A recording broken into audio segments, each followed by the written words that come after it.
During the events of the Culling Games, reincarnated sorcerers from all different eras are brought back and pitted against one another in what's basically a free-for-all battle. One particular sorcerer that myself and tons of fans were so hyped about was this insanely strong and mysterious character who went by the name Kashimo. And after seeing how badass Hakari's character was after beating Yuji, I think fans were given exactly what they wanted when these two characters faced off against one another. In this video, I'm going to be talking about the epic fight that is Hakari versus Kashimo and why I believe it's one of Gege's finest fights in all of Jujutsu Kaisen. I think Hakari vs Kashimo is such an amazing fight because it's just simply cool and doesn't really have much weight on the overall story that other fights have. The battle between these two characters was simply just enjoyable for the readers, and that's something I personally think about and why I enjoyed the fight so much as well. The fact you have a sorcerer from basically 400 years ago battling against a domain expansion wielding special grade sorcerer with pachinko machines and flying girl idols all over the place is the most wacky concept I could possibly wrap my head around, but it just works. And the best part about it all is that Kashimo doesn't really even care about any of this stuff. He simply wants a good fight and to ultimately have the opportunity to battle against Sukuna. Also, not to mention the fact that Kashimo is the kind of person who would willingly challenge a jackpot Hakari head-on and attempt to kill him is such a badass concept.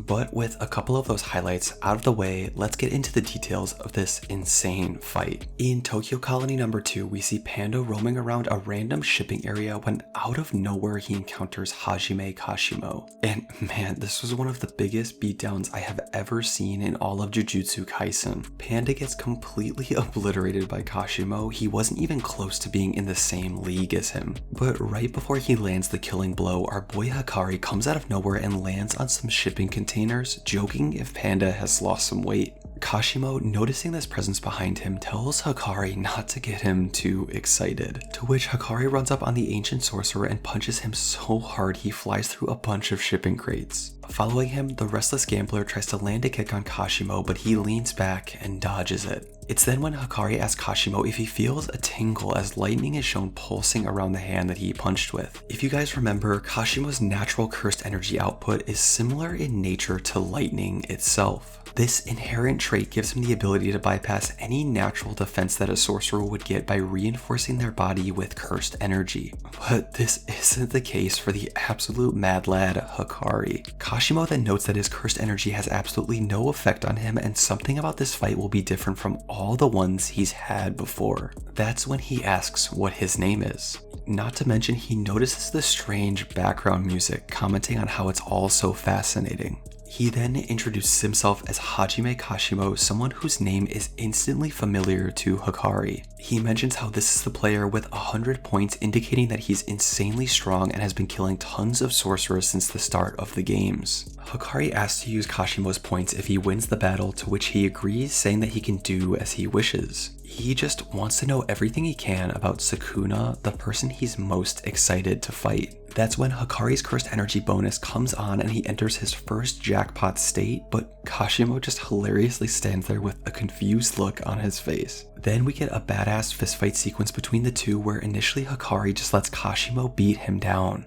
but then responds with a massive punch to his face, sending him flying while he chases after him around the shipyard. As they exchange blows, Kashimo mentions how he's charged up enough. And in the very next panel, we see a streak of electricity flying towards Hakari's face. Narrowly dodging it, it redirects to his arm where we see it get blown clean from his body. Okay, not gonna lie, I was super worried about Hakari here, quite literally thinking he was permanently disabled and out of this fight. Gege just loves to throw in these graphic scenes literally out of nowhere, and I wasn't sure if Hakari was going to be killed off the moment he started building up his hype. But going back into the fight, Kashimo senses Hakari's on the ropes when he runs to attack him. And like an absolute beast, Hakari counterattacks with a kick of his own, surprising Kashimo and then coming in with a left hook from the arm that had just been severed. Okay, so this was so cool to see because it's right after this moment when we learn that when Hakari hits a jackpot, he's supplied with unlimited cursed energy for 4 minutes and 11 seconds. And while he never learned reverse curse technique, his body reflexively performs it to prevent his body from quite literally falling apart. Long story short, Hakari is literally unkillable for 4 minutes and 11 seconds. which was one of the coolest power reveals from a character I have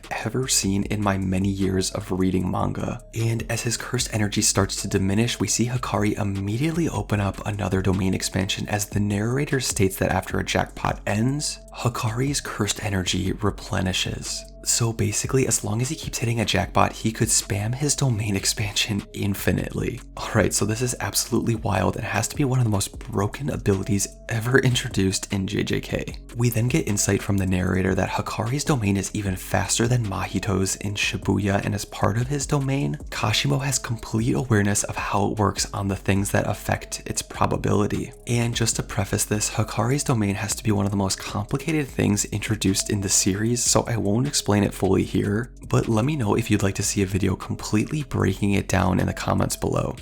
Kashimo, smirking to himself, says that Hakari is doing pretty well for himself, which the gambler replies that he is, but what about you? Kashimo jokes back and the two engage in hand-to-hand combat with one another again. And this is just what I simply love about Kashimo, is that although he knows that Hakari is basically unkillable, he's determined to utterly destroy him anyway, and the level of epicness is simply just off the charts for me. So as they continue to battle in the domain, Hakari lines up 3 6s, entering his jackpot state yet again. Kashimo then states to himself that because of the domain's rules, the next time Hakari attempts to use Idle Death Gamble, he won't have an increased chance of hitting a jackpot. That's why Kashimo mentions how he just needs to get through the next 4 minutes and 11 seconds and he'll win. But then contradicting himself, he knows that's just how losers think. Although Hakari is technically unkillable, he'll kill him anyway. And of all the insane Kashimo quotes he has throughout the story, this one by far tops them all for me. The two then get into a crazy brawl with one another, smashing crates around and throwing an endless barrage of punches. It's then when Kashimo takes the door from one of the crates and completely busts Hakari's face open. He notes that although regular cursed energy comes from the gut, reverse curse technique comes from the brain. If he's able to destroy the brain in one blow, then it won't matter how powerful his output is.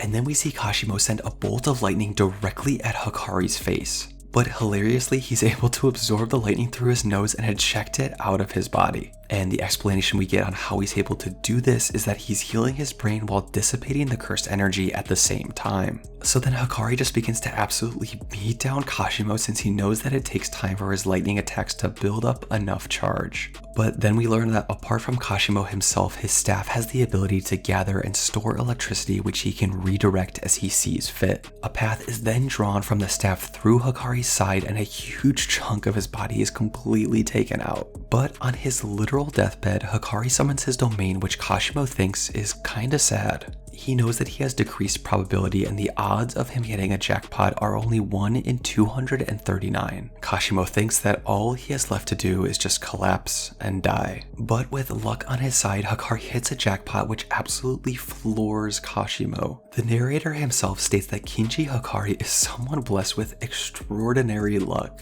Alright, so this is absolutely ridiculous because Gege not only flirted with death on the first lightning attack, but the second one as well. And in addition to this, the cockiness from both of them and the chemistry they share via their banter was so much fun reading chapter to chapter. Hakari then shifts the domain to over a body of water as we see them jumping all over the cursed spirits that are below them. He did this to essentially have Kashimo burn out his cursed energy, since the electricity will distribute itself throughout the water and essentially leak out of him. When all of a sudden we see Hakari getting sick, passing out, and falling into the water. It's explained that chlorine gas was the first deadly poison developed by humans for use in weapons. Using electrolysis on the water, Kashimo generated chlorine gas to kill Hakari using toxins instead of physically based attacks. He explains to heal yourself from this involves a much higher level of reverse curse technique and actually localizing where the toxin infected you. But we see Hakari is actually able to filter this out due to his reverse curse technique being completely automatic. Then as they continue fighting, we see a huge explosion and Kashimo gets himself out of the water. Hakari, missing an arm, punches Kashimo, surprising him. It's then described that the huge explosion was a result of the thermal energy being released from Kashimo, and Hakari ended up performing a binding healing vow, sacrificing his left arm so he could tank the explosion. But instead of killing Kashimo, the two make a mutual alliance where Hakari promises that he'll have him fight Sukuna. And with that, they walk off as acquaintances after this absolutely ridiculous fight. So between the creativity, sheer badassery, incredible moments, and amazing fight sequences, this hands down has to be one of the most amazing fights in all of Jujutsu Kaisen. But what are your thoughts? I'd love to hear what you liked or maybe didn't like about this fight. If you haven't, be sure to check out my video on last week's absolutely insane JJK chapter. Have a great day, and I'll see you all in the next one. Stay curious, anime fam. Peace.